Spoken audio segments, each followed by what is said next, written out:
Good afternoon, everyone. I'm Kevin Allen, and I'm joined by my regular podcast partner, Bob Duff, and this is the HockeyDebates.com podcast. We come to you twice a week to talk all things hockey, and our special guest is Michael Augello, who's going to talk Maple Leaf with us, and you know that'll draw a lot of interest.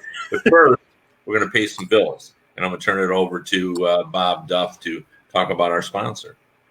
As always, the Hockey Debates podcast is brought to you by SportsBettingDime.com, your leading source for odds, sports news, and game predictions.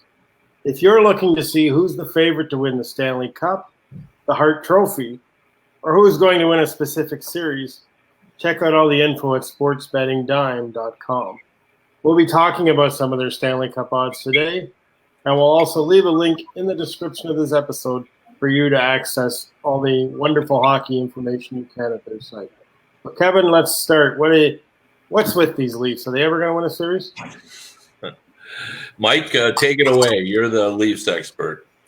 Well, I think that after losing the fourth year in a row in the opening round of the playoffs, that the signal has been sent to Brendan Shanahan and Kyle Dubas that there is a flaw of construction with this team. I'm not questioning their talent because they have amongst the best offensive talent in the league, but you look at teams like Tampa Bay, who after getting eliminated in the first round and getting swept by Columbus last year, went out, added a couple like sandpaper type of guys like Barclay Goodrow and Blake Coleman, added Zach Bogosian as a free agent late in the season, that they are more multidimensional now to be able to beat a defensive team like Columbus, and I think are now in a positive direction to go to the Stanley Cup final as the team in the East. The Leafs really haven't learned that lesson. They're again a one-dimensional team with a lot of offensive talent, but against a team like Columbus, they could simply not break through their defensive shell. And, it wasn't their defense, it wasn't their goaltending that cost them in that best of five series. It was the fact that they couldn't score enough goals, and Sheldon Keefe had to put together Tavares, Marner, and Matthews on one line. And even when they did that, they couldn't score any goals. Mike, for as long as I can remember, you've been talking about the Maple Leafs salary cap situation and putting the spotlight on the fact that, as they were continuing to lock up these great offensive players, while it certainly built one of the better offensive teams, in the league, that at some point, they were going to have to pay the piper for all this. And it looks to me like it'll be this off season. And, the simple explanation would be that Nylander will probably have to be dealt, and they'll work from there to find the dollars to improve their defense. But as always the case, it's probably far more complicated than that, and I'm sure you'll tell us why. Well, when you're allocating almost $40 million to your top four forwards, and they're worth it, but in an $81.5 million cap, when you're allocating 50% of your cap to four players, it's going to leave holes in other areas. And again, the Leafs defense they're only allocating $15 million toward their defense going into next year, two of them being Jake Muzzin and Morgan Riley, and the rest are a bunch of youngsters. And a guy like Justin Hall, who's probably a good bottom pairing guy, but I think was sort of misplaced in a top four role. When they're paying over $10 million to their third line, which didn't do anything, a group of Kasperi Kapanen, Alex Kerfoot, and then for the last game, Andreas Janssen came back. You need that fourth line or third line to be able to score, and they didn't.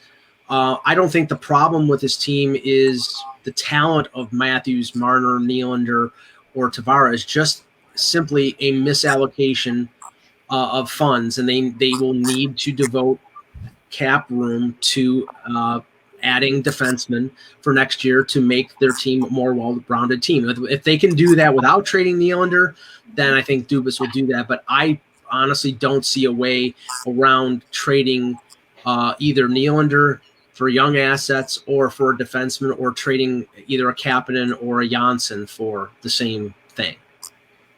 Now, we've seen other NHL teams deal with these cap messes, and Chicago had to make some hard decisions after they won the cup and let some key guys go. Mm-hmm. Pittsburgh had to make tough decisions, losing a guy like Jordan Staal, for example. But the difference there is they won the cup when they were making those hard decisions. Right. The Leafs are stuck with these hard decisions, and they've won nothing. Like, it just seems like they've painted themselves into a corner. Yeah, somebody asked me whether they thought that the mistake, the sort of crossing the Rubicon, was the signing of John Tavares. And I don't think it was, because Tavares has been worth the $11 million they've paid him. He's a stable player. He's an excellent player. He's played well in 2 seasons. The crossing of the Rubicon was the Nylander contract, not holding firm and getting him either on a bridge deal or maybe possibly even trading him at that point and getting a defenseman in return. And that was the rumor at that time. St. Louis was possibly going to dump Pietrangelo in November of 2018, and there was a lot of speculation about Nylander going to St. Louis for Pietrangelo. But now you've locked up all these core forwards. They're under contract. You've locked up your secondary forwards in Kapanen and Kerfoot and Janssen, and you're no better, and you've done no better than you have the previous 3 seasons where you lost in the first round. There has to be some sort of philosophical change. Now, there have been signals that Kyle Dubas, is open to that. He went out and traded for Kyle Clifford before the trade deadline. He's gone out and signed veteran players like Jason Spezza, who did contribute this year. I think it's going to be part of Dubas's approach to, move out some of these players, but to keep as much of the core together as possible, because he does believe in them. But it's all about managing assets. They have a lot of assets. They have a lot of players locked up on long-term deals. They've front-loaded a lot of these contracts where the money hit won't be ridiculous to the other teams. I think he's going to work with that, and they'll move forward from there. Mike, when fans talk to me about offer sheets, I generally roll my eyes and explain the history of them and talk about that the reason why you don't see more of them is they simply don't work. That in order to make it so onerous for the team not to match, you then leave it onerous on your salary cap situation. And when you bring in players like that, you raise the other players around them. It isn't usually workable. Saying all that, I've heard a lot of talk this season, and I actually buy the logic of this, that perhaps Ilya Mikheyev might draw an offer sheet because the Maple Leafs are so strapped. And, he's an interesting younger player, and you wouldn't have to, in compensation, probably give up more than a second-round pick. Have you heard that? Do you buy that? What's your feelings about him as a player? Give me your thoughts. I've heard it. I'm not sure I buy it because of the reasons that you just mentioned regarding the skepticism about offer sheets. We saw the Aho deal with Montreal last year, and that ended up not getting Montreal the player that they wanted, and getting Carolina to sign Aho for a deal that in the end I don't think they're really complaining about. Yes, the Leafs are in cap straits, but not to the point that they can't match an offer sheet for Mikheyev. They believe they have a little under $5 million in cap space, and more than likely they're going to move one of those other forwards. Mikheyev chose the Leafs last year coming out of the KHL. He was treated very well by the organization after having a wrist laceration in New Jersey in late December, to the point that Kyle Dubas stayed with him in New Jersey while he was recuperating, and Daniel Milstein, his agent, was effusive in his praise of the Leafs and the way that they treated Mikheyev after that. Do I think that the negotiations will be confrontational? No, I don't. I think the relationship between Milstein and the Leafs is good. And I think that, based on the fact that he missed a significant chunk of the season, he's not in a great position to demand a long-term extension. I think they'd probably like to get him on a bridge deal, but more than likely, I see him getting a 1 or 2 year deal with the Leafs and not going the way of the offer sheet. And especially with the league where it is right now, I know that there are teams with cap space, but the teams with cap space are the teams that don't want to spend a lot, like New Jersey, Buffalo, and Ottawa. Maybe Detroit would be the exception to that, but I would think that Mikheyev is going to return to the Leafs. How high do you think they'd go on a match? Would they, what I've heard is that there's some teams thinking about offering a deal north of 4. I think they would go 4 depending on the term, but that would force them then to do what they're already going to do, which is trade one of those forwards. But the whole point of trading one of those forwards, whether it be Janssen or Kapanen, would be to open up cap space to go after a defenseman. And now it would be this for the sake of keeping a guy that they want to keep. So that would hurt the Leafs, but it wouldn't mortally wound them. Oh, I beat this dead horse probably too much, but Kevin will agree with me. Seeing the same team that I saw evolve over the years in the Red Wings. In the early 90s, the Red Wings looked a lot like the current Leafs. They were sure fun to watch. They were entertaining. They could put the puck in the net.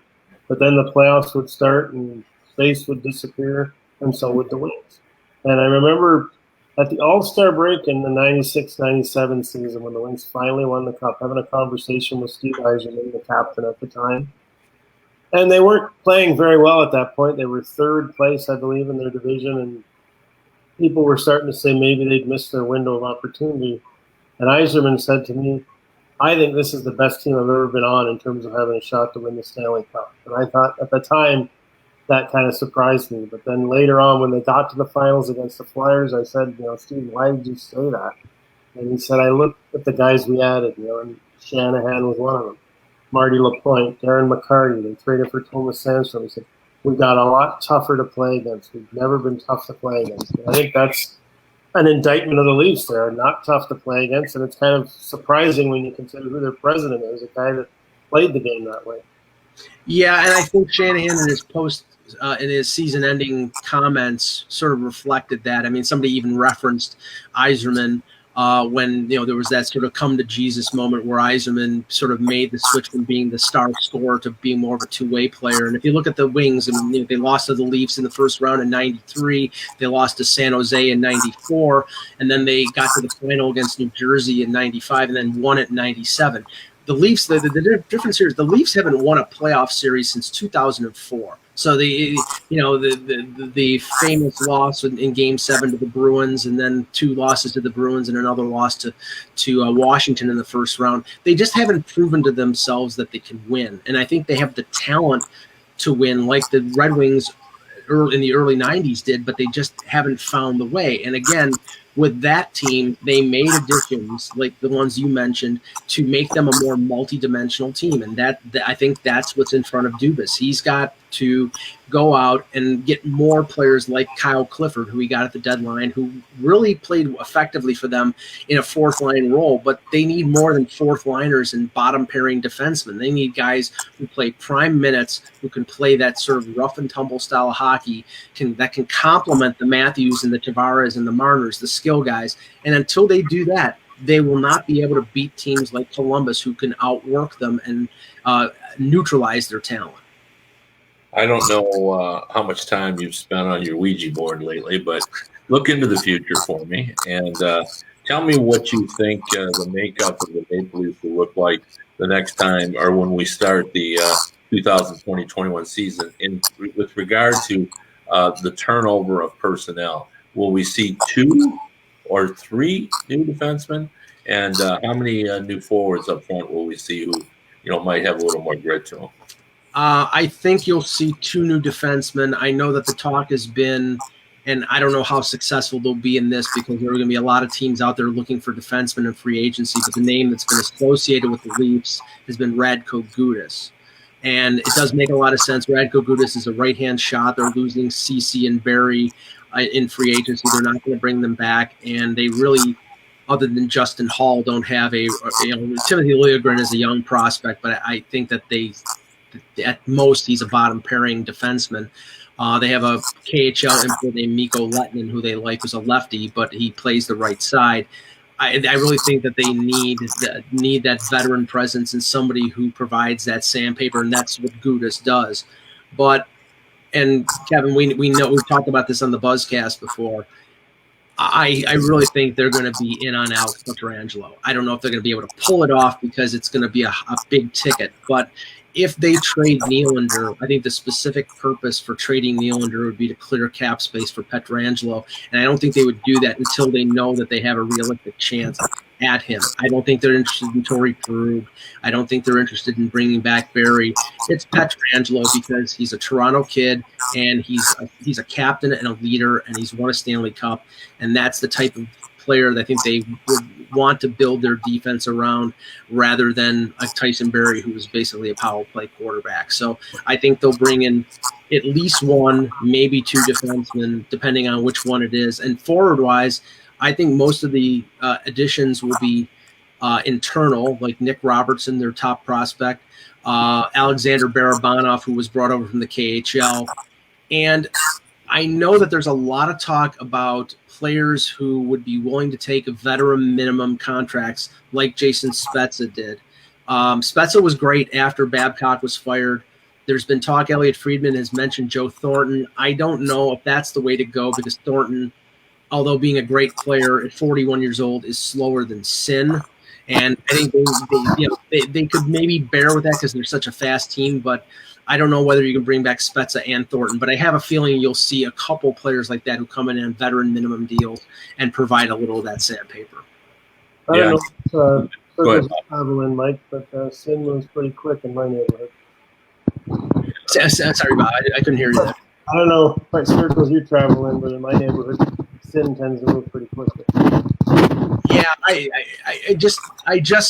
look at the situation and I don't know whether going after Pietrangelo, after you've gone after Tavares, after you've signed Matthews for 11.6, after you've signed Marner for almost 11 is the right way to go. You're just making yourself more top heavy. But I think the window for this team is 2 or 3 years. And I think the only way that they take advantage of that window is to improve their defense immediately. If they don't do that, then I think you're risking in a couple of years, Matthews going someplace else in free agency or Tavares being too old to compete for a Stanley Cup. So I think the window is now, and I think they have to act on it. It's probably not very likely that they'd get Pietrangelo. I think if he's, either he doesn't sign with St. Louis or, they'll have plenty of options. But, right. If you can dream a little bit, if you're a Maple Leaf fan, and this is what the scenario I've pointed out, what's forgotten when you start talking about, dumping Nylander's salary is you're going to get some pretty fascinating young players in that mix. And, so if you can, engineer to get Pietrangelo and then suddenly add also with it, young guys that, a young defenseman who could come up and help or, another forward who has a little grit to him as well. A draft pick this really could end up in a win-win situation if they could pull that off. But there's probably a lot of hope in that, and less reality. So. Yeah, I mean, they're one of two scenarios with if they trade Nylander, it's as you said, trading him for young assets and draft picks, and then opening up the cap space to go make a Pietrangelo type move. Or it could be trading him one-on-one or two for two for another defenseman. A guy like Matt Dumba in Minnesota might be a target since Minnesota, I think, really needs to upgrade their offense. They're probably going to trade Zach Parise in the offseason, like the deal that almost happened at the deadline. And, Mikko Koivu is probably either retiring or going someplace else. So they really need to upgrade their offense, and they're deep on the blue line. So a Dumba Nylander type deal would make sense for both teams. But those are the two scenarios. Either they open up space for a free agent or they're trading one of their forwards for another defenseman. Either way, it has the end result of upgrading their blue line and probably not significantly decreasing the quality of their forwards. All right. Well, we've gone well beyond our usual interview time, but whenever we talk Leafs, we got to go a little bit longer because there's a lot of interest in that team, as Mike Augello can attest to. So, Mike, we appreciate you having you on, and appreciate your insight. Thanks so much. Anytime. Thanks. All right. That was Mike Augello of Hockey Buzz, who has been covering the Leafs for a while, and kind of an interesting kind of thought process of Nylander, it's almost ironic, the really gifted offensive player is the key to improving their defense, because they either got to move them out to get some money to get someone in, or they've got to move them to get the defenseman they want. But that's part and parcel of sports. Well, I always love the alternate reality that Leaf fans tend to live in. And I remember a couple of years back when they were, when they signed Nylander, and when, as Mike mentioned, there were the Pietrangelo rumors. There were Leaf fans talking about they were going to get Pietrangelo and Drew Doughty, and I just thought they do understand there is a salary cap in hockey now. I mean, it gave a whole new meaning to the term fantasy sports. Yeah, that's for sure. Well, let's, Bob, get into some of the series. It's been really interesting hockey. The Boston Bruins looking like they were going to be in a real dogfight with Carolina. Carolina had the lead. Halak wasn't playing well.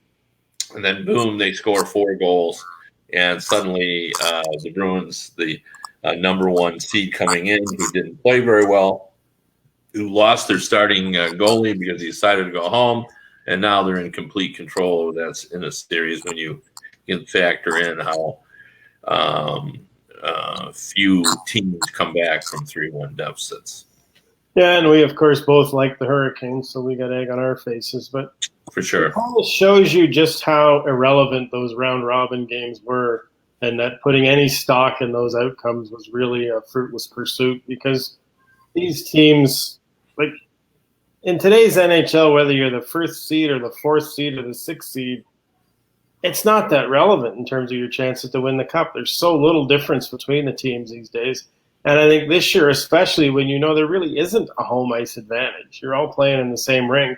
So why kill yourself in those round-robin games to get a number 1 seed? Just play, make sure you don't get hurt, get tuned up because you haven't played games in a while. And I think that's kind of the approach that the teams that had been there before, like the Bruins, took to that whole experience.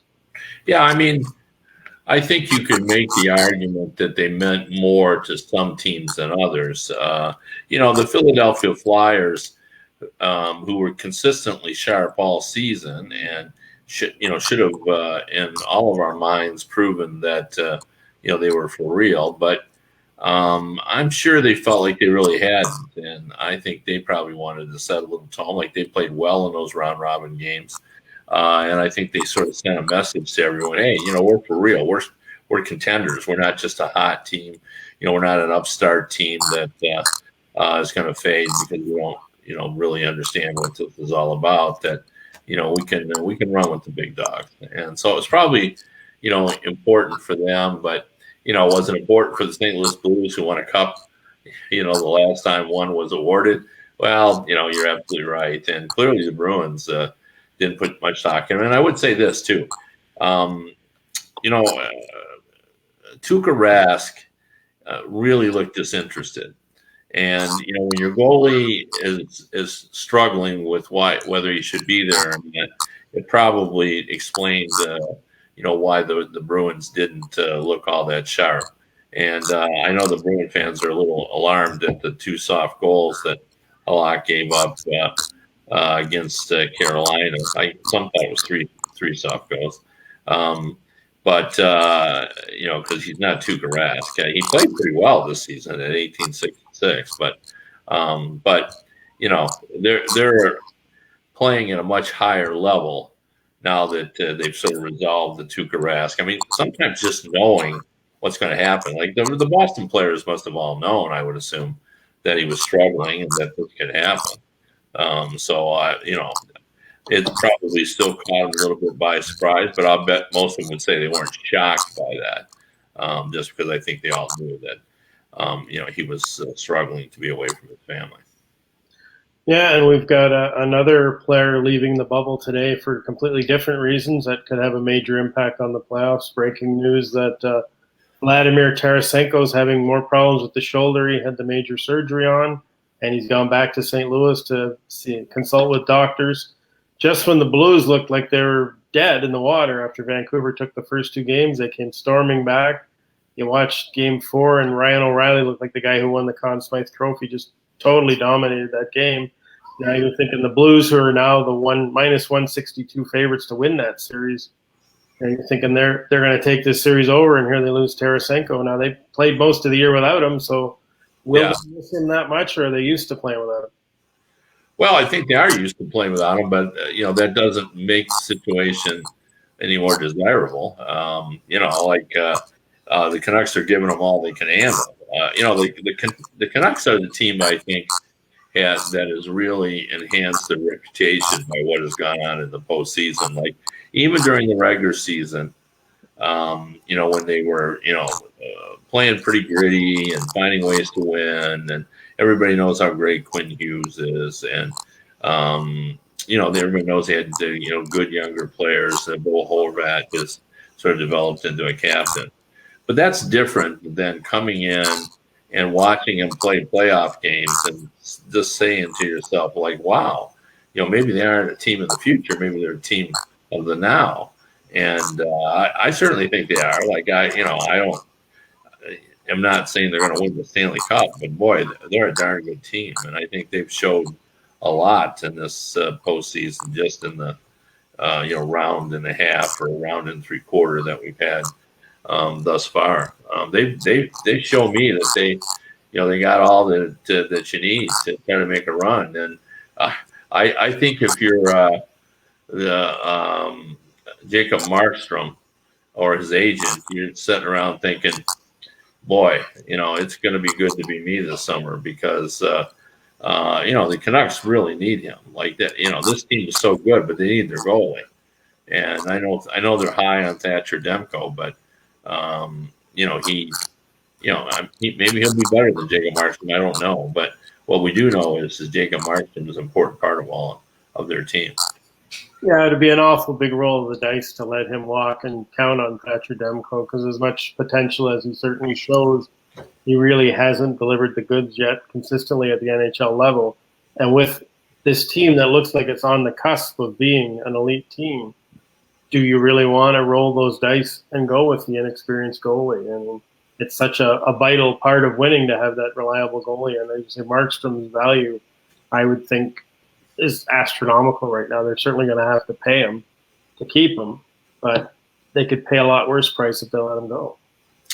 Yeah, and it's funny that how this works in the NHL. Like, we all know how valuable goalies are, but when it comes to free agency for goalies, it's more important to be lucky, or just as important to be lucky as it is to be good, because not only do you have to have the talent, you have to be desirable, and teams got to want you. But there's only 30. There's soon to be 32, but now there's 31 starting goalie positions. So becoming a free agent doesn't guarantee you're going to have 10 suitors, because 27 teams are relatively happy with their goalie usually. So that usually leaves you 3 or 4. And, you can't count on who they're going to be. They might be poor teams who are poor because their goaltending isn't good enough, or, they could be, West Coast teams, like, who knows? So, when you're a goalie, you got to hope that A, you're good enough to attract interest when you're a free agent, and B, that the right teams are looking for a goalie when you're available. Otherwise, you're sorting out your options between, the 29th and the 22nd best teams in the league, because those happen to be the two that are bidding for your services because they don't like their goaltender. Well, we know the team right here in our neighborhood, the Red Wings, desperately need a goalie. And if you're Jacob Markstrom, you look at it from his point of view, you're with a team that looks like it's got a real legitimate shot to be a Stanley Cup winner in the next couple of years. Is that little bit more money that you're going to get from the Red Wings, who are at the bottom of the barrel and are a long way from being contenders, worth it to throw away that chance that you have to win the cup? Yeah.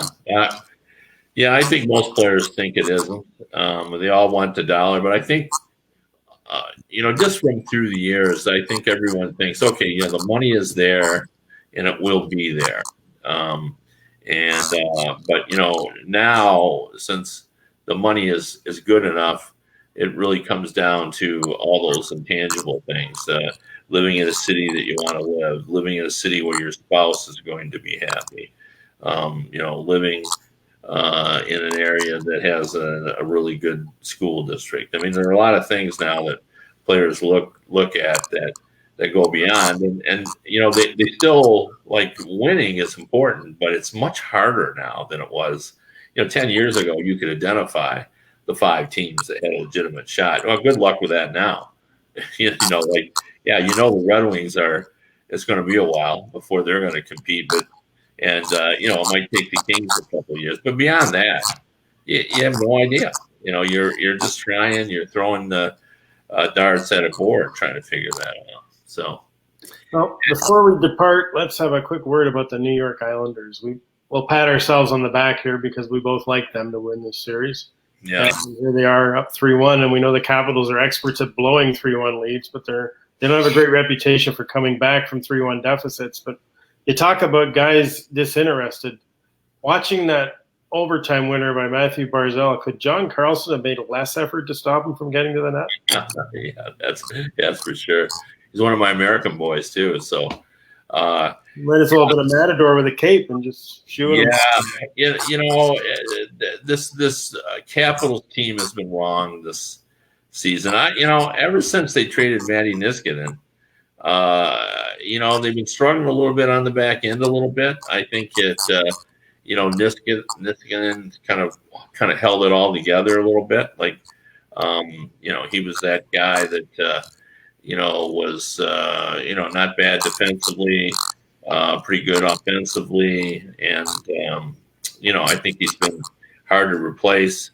And I think the chemistry of the defense was changed. Rick Orvik, of course, left as well, and so all of that. They're not quite the same defense as they were when they won the cup. So they're just not as hungry, and little things look much bigger than before. Like they, any minor injury now, they don't seem to be as deep as they were before. Like it really undermines their progress.